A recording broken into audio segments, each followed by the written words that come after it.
Hello and welcome to my monthly wrap up for the month of April.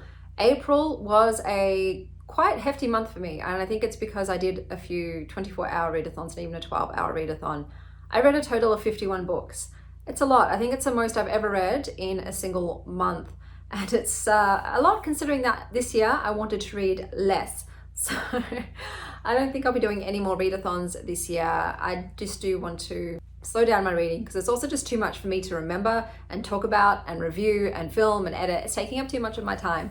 So as much as I love to read, because I'm also reviewing and editing and filming with my reading, I have to pare my reading down. If it was just me and my books and I wasn't even rating them on Goodreads and things, I could read to oblivion, but that's not the way it is. So this is probably going to be the last massive month of book reading for me. But let's talk about the 51 books that I did read. So out of those 51 books, 6 were DNFs, which is about 11.5% of the total books I read I DNF'd, and that's less than normal.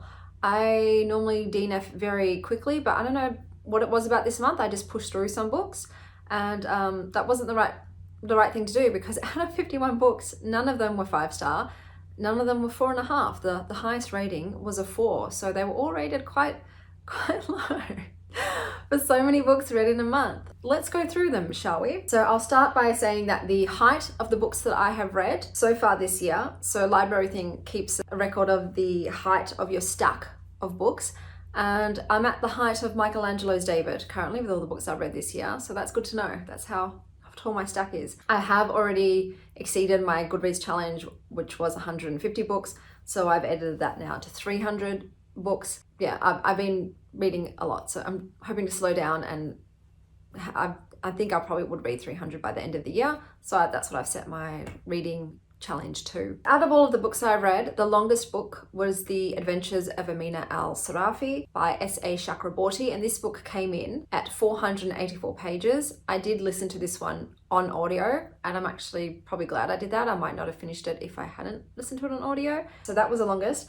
The shortest was Patti Smith's Devotion with 112. So I'm going to start with the books that I didn't actually rate. Some books I just don't want to rate them for various reasons. One of them was Wild Embers, which is a book of poetry by Nikita Gill. The next one is Everything is Okay by Debbie Tung, which is a graphic novel.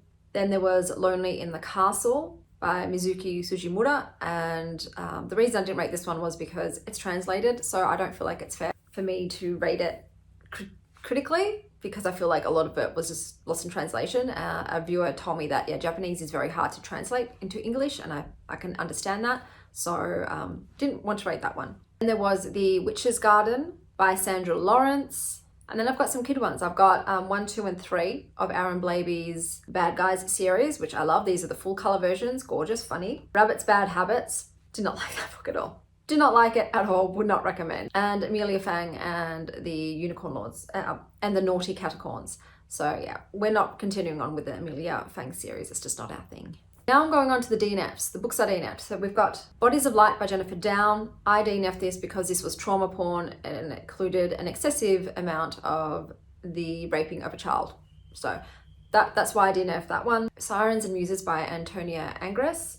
And this was just boring. This was just about elite rich kids who are in art school and their white people problems. 50% of this I read and then I DNF'd it. So these ones also were part of my Library Thing versus Goodreads recommendation, who wrecked it better. And yeah, these are not books that I would have picked up on my own personally. Battle of the Linguist Mages by Scott O'More. This was so freaking weird. It was like gamer speak, but to the 50s, 9th, zillionth, millionth degree. Not interested in it at all. It was so freaking bizarre and I just couldn't wrap my head around it. Crushing by Genevieve Novak. This I DNF'd because the main character is in an emotional affair with a dude that has a girlfriend. It's not my jam. A Day of Fallen Night by Samantha Shannon. This author is just not for me. I did not like The Priory of the Orange Tree, and after listening to 5 hours of this, I was bored to tears and not invested at all. So Samantha Shannon and I are just not a match. The Wicked in Me by Suzanne Wright, a very horrible Wattpad book, pretty much. Like, it's just the worst on Wattpad. The worst of Wattpad, pretty much, in a book. So if you like really crass language and horny grandmas, maybe you want to give it a go. But yeah, no. Then we've got our 1-star rated books. So one of these is a Runaway Diaries, and this is a graphic novel for tweens. I don't recommend this book. The character in this runs away from home to try and find her sister. It doesn't really show the dangers of grifting, of being homeless, anything like that. She doesn't end up, she makes horrible decisions and yet doesn't really have the consequences of them. It was just a horrible book. The main character also has a very negative self-talk in her head. She's a pathological liar as well. And I don't see any sort of moral lessons or growth in the book whatsoever. I would not recommend it to children. No, not at all. The illustrations were lovely. That's the only plus of this book. That's why I gave it 1 star. The other 1-star book was Magnolia Parks by Jessa Hastings. So I did this for Wild Ones Book Club. You will see all of my reactions as I read this book. It's so vapid. It's about rich kids and their issues, I guess, their toxic relationships. It's just drama, llama, and nothing of substance. The writing is not great. The characters are ridiculous and stupid, and I don't want to read about toxic relationships. It just was so frustrating. A lot of people really love this, but this is not what I call entertainment. So I gave it 1 star. Cover again, pretty cover, but no. And then we've got my 2 stars. So we have Edgewood by Kristen Ciccarelli. I don't even really remember this. It's already gone from my memory, so that's how memorable this book was. Flying Witch, not for me. I don't think this style of book is for me. It's a manga, and there's just not anything in there. It's more for just the illustrations, and the story itself just did nothing for me. Like I said, I just find translated Japanese works odd. It doesn't make sense to me. The grammar is weird, just the flow of the story doesn't really flow. So it's just a me and translated Japanese issue. The Daughter of Dr. Moreau, more like gothic, I guess, retelling, and it just didn't do anything for me. It was boring, and I didn't care about the hybrid animal people either. Just didn't care about anybody in this book. Everyone is Tulip, which was a kid's graphic novel that was really shallow, and I don't know if it was trying to make a point about social media, but it didn't really. So no, pictures, beautiful illustrations, and cool color story in it, but wasn't for me. Thebes by Lucy Bryan. So I must say that with the teen books or the middle grade books, I don't actually rate them on Goodreads and things like that, because I know I'm not the intended audience, so I don't want to affect their score. But this is just if I was going to rate them, what it would be. This book is about a kleptomaniac and her girlfriend, and they're trying to like return all the things she stole. It just didn't hold any appeal to me, and I didn't like the illustration style either. Flower Heart by Catherine Bakewell. So this was doing the rounds. I think this was very hyped up, a very cottagecore, spring themed book. Just poorly executed. You don't care for the main character. It doesn't make sense. The story, the magic building, the world building is just not there. And there was no substance. Air of Uncertain Magic by Charlie Ann Holmberg. This was the second in a series in the Wimbrel House series. It was so utterly dull. I was bored to tears. There was no sense of urgency, things happening, stakes, just none of it. The romance was not even a sizzle. It was barely warming the pan. It's just like you just turned the ignition on. That's how warm that cold ass relationship was. So as much as I love the main guy and the cook and the housekeeper, it wasn't enough for me, and I will not be continuing on with this series. Then you had Devotion by Patti Smith, which is just a travel diary of her having a bit of a holiday and how that holiday inspired a short story that she wrote in the book, a short story about a 16-year-old ice skater who pretty much finds herself in a sexual relationship with an older man out of power dynamics and a need to not be homeless. I didn't like it. And the book itself just felt a bit humble braggy. You know, Patti Smith sort of gets liberties and opportunities that the rest of us common folk do not. And I just didn't care about reading what she ate for breakfast that day. Games for Dead Girls by Jen Williams. I like Jen Williams' Ninth Reign fantasy. I do not like Jen Williams' mystery thrillers. Story about a chick who was in prison for something that happened when she was a child, including another woman. She finally gets out, the other woman is out, the other woman is writing a story. She wants her part of the story to be heard. At the same time, she's trying to find a bunch of missing girls from a seaside village.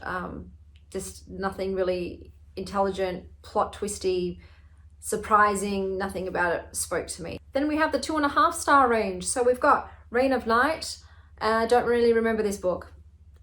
Some of these books I don't remember. I read a lot and they're not memorable. Then we've got Witch by Finbar Hawkins. This was written in such a period kind of way that it just wasn't for me. I didn't like the language of it, the story of this young girl getting vengeance for the death of her mother. It was, I don't know, it just didn't hit. I Kissed Shara Wheeler. This is a queer YA romance about two narcissists who hurt everyone around them. Basically, yeah. The Witch's Path. This was okay, but this was like for beginners to advanced practitioners. It's not for advanced to anything or intermediary. This would be for beginners at best, and I didn't really get anything from it. Cover was cute though. Cover was cute. Now we're up to the 3 stars. So the 3 stars for me is like, yeah, it's good. It's not great, but it's one I could say, yeah, give it a go. You know what I mean? Like, it's okay. It's okay. Enjoy my time, but it wasn't anything fantastic. So we have Big Swiss. This cover is definitely eye-catching. There's something about it. Tiggle Bitties do it for me. So this was, though, a very weird art book about a middle-aged woman and sort of her embarking on this sapphic love affair with a married woman. It's very weird and odd. It had potential. The writing was like great, but it just didn't go anywhere in particular. Then we've got Daughter of Darkness, which is Greek mythology. You've got these hand servants of Hades that are basically indentured servants, and they're tasked with bringing back Orpheus's wife from Hades, but not everything as it seems. I listened to this as an audiobook and it was actually decent. It wasn't phenomenal, but I actually did have a good time with it. Then we've got The Magician's Daughter. This was more vibes. This is all about the atmosphere. It's set in an island off of Ireland, and it was, like I said, it was giving the mood, but the story itself, even though heavy stuff was happening, there was torture involved, and yet it just, you felt very removed from it. Like, you just didn't feel the stakes, you didn't feel the tension, and there was a bit of boredom that came along with that. Pumpkinheads, which is a graphic novel for teens. Love the illustration style, very atmospheric, very fall vibes. We don't really do this stuff in Australia, but I can imagine this in America. Just really cool pumpkin themed place where there's friends, and one of the friends is sort of pining for the other friend. The other friend is a big doofus who doesn't see what's going on around them and is off in La La Land. I didn't love the relationship dynamic in this, but the illustration was gorgeous and it was a fun, quick read. You were made for these times. Focuses on like Buddhist musings, very heavy on meditation exercises, and so therefore just wasn't for me. Only Bad Options, just a very typical sci-fi book where woman has certain powers, finds herself in this sort of conspiracy, sabotage, espionage kind of drama, enlists the help of the surly burly badass guy of the universe, and they fall in love. So it was very typical, nothing out of the box, but does a job. The Wonder Within, playbook for the anxious and stressed out. This was just a bit too pedestrian for me. There were some good points and facets, nothing new, nothing groundbreaking, just the typical ways of how to take care of yourself and manage anxiety in terms of diet, nutrition, lifestyle, spiritual practices, but it just felt, yeah, really amateurish. The Forgetting by Hannah Beckerman. This was predictable. This was mostly about being in an abusive relationship with a narcissist, so a lot of gaslighting and manipulation in there, a lot of isolating you from friends and family. So for me, this one, just because there was a lot of aspects in this that I have been through before, it grated with me. I didn't like it. Don't want to be reminded of those times. So I didn't like it, but maybe you would. There was nothing really crazy plot twist. What you can see, from the 2 chapters, I knew what the twist was. But I like the cover. I really like floral covers. I think floral covers are for me. That's why I put a floral top on today. The Witches of Moonshine Manor, a coven of geriatric octogenarians pretty much. So that was great. Lots of queerness in this. There's a bit of a mystery at play. The town men are sort of against them, so there's a very big feminist angle on this. The issue I had with this was the introduction of like the 16-year-old girl and the lingo that they put with her. I just find it very cringy when older authors try to write really young generations and they're picking which of the terminology they're using. It's very dating, and like some of this terminology lasts for a couple of months and then it's no longer kept in place. So that part was jarring, but otherwise I liked it. I know people didn't want to hear about 80-year-olds banging, but that didn't bother me whatsoever. The Book of Delights, which is a book of essays by Ross Gay. yeah, it's just him talking about little daily things, musings about things that bring him joy. He's a middle-aged black man in America. I don't live in America, so a lot of that American stuff obviously didn't resonate with it. He's a male, a life experience. He's a black man, different life experience. So because of that, like a lot of the things that he found, there wasn't a lot of like common human things. It was very specific to his life and his experience and his point of view. So it was okay to read, but I didn't really get anything from it. Daisy Jones and the Six by Taylor Jenkins Reid. I listened to this on audiobook. This is a full cast audio. I love that. That's great. Let's do more of that. Different voice actors for different characters. Phenomenal.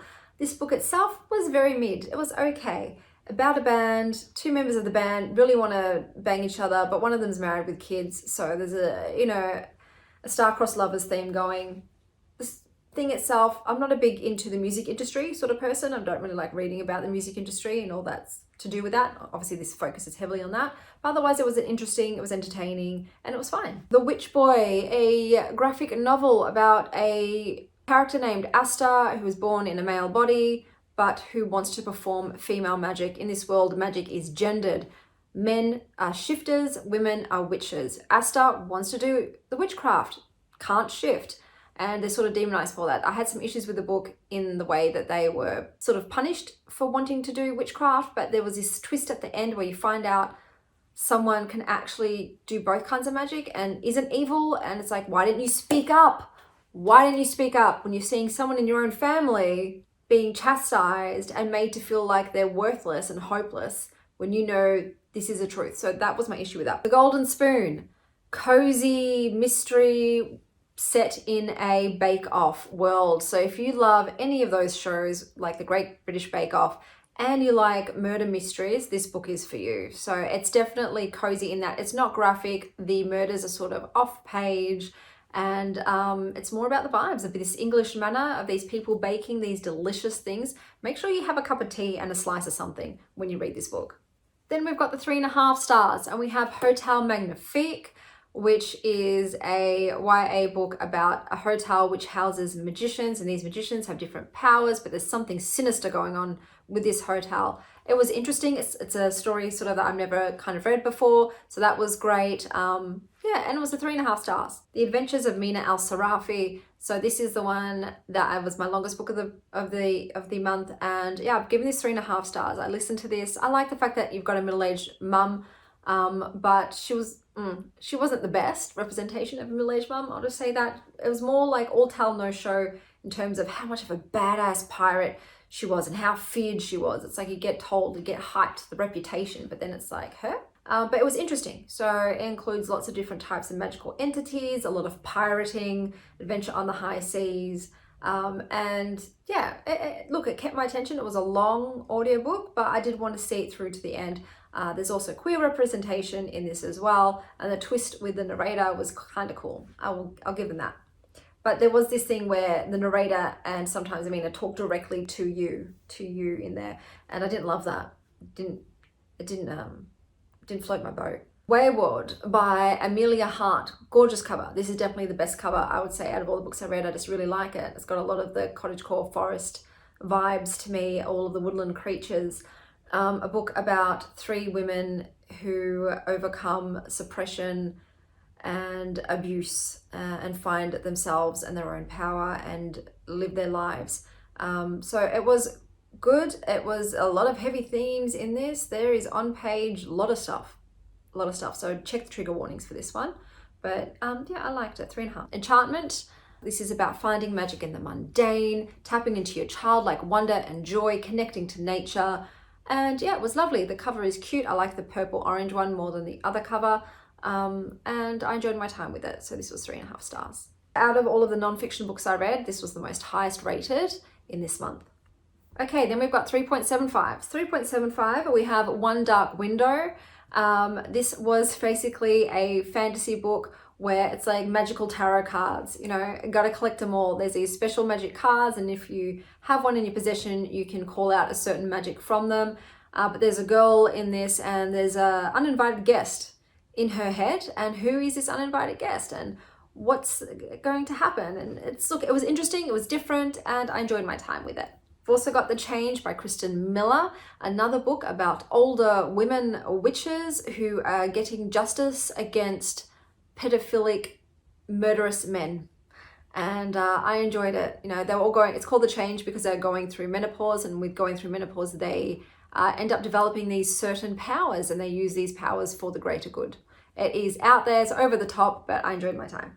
And then we've got 4 stars. So this was the highest rated books of this month. Nothing is higher than a 4. We have The Girl from the Sea, which is a really delightful teen graphic novel about a young girl who's coming of age, who's coming out, who's navigating her first relationships and her friendships. The girl that she's into is also a Selkie, so there's a magical element in this, but this was really well done. The illustrations were gorgeous and I had a great time with it. And then we have a Spindle Splintered by Alex E. Harrow.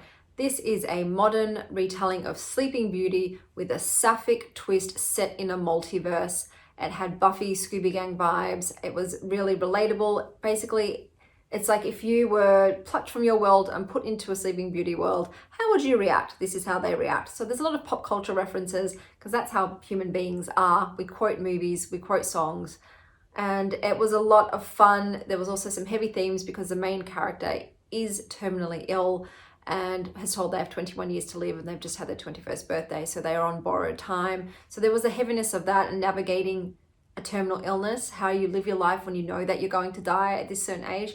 But a lot of fun and a lot of emphasis on friendships and relationships and writing your own story. So I really, really enjoyed this retelling and will probably read more of their work. So the best book that I read this month was A Spindle Splintered out of the fiction books. And like I said, I'm going to continue reading on. So yeah, this month was overall, I guess, lackluster, with 4 stars being the highest, but there's still anything over 3 stars is okay. 3 stars is okay, 3.5 much better. So going forward into May, I've already had a better start. A lot of this was also due because I'm doing the recommendations. So these are books that I normally wouldn't pick, and also books at the library that I just pick based on their covers. So a lot of them are hits and misses. So I'm going to curate a bit more of my books this month and really pick ones that I have read the blurbs of and I think that I would like, just so I can have a few more wonderful moments. That's what when you read and you have a 5-star book, even 4 stars and above, it's such a wonderful experience. It just really brings magic to your day and your life, and it fills you with the warm and tinglies, and I want a bit more of that this month. So this month I am sort of focused on curating my choices. That was everything for the month of April. I hope that wherever you are, you're having an awesome morning, afternoon, or evening. And as always, stay wild, star child.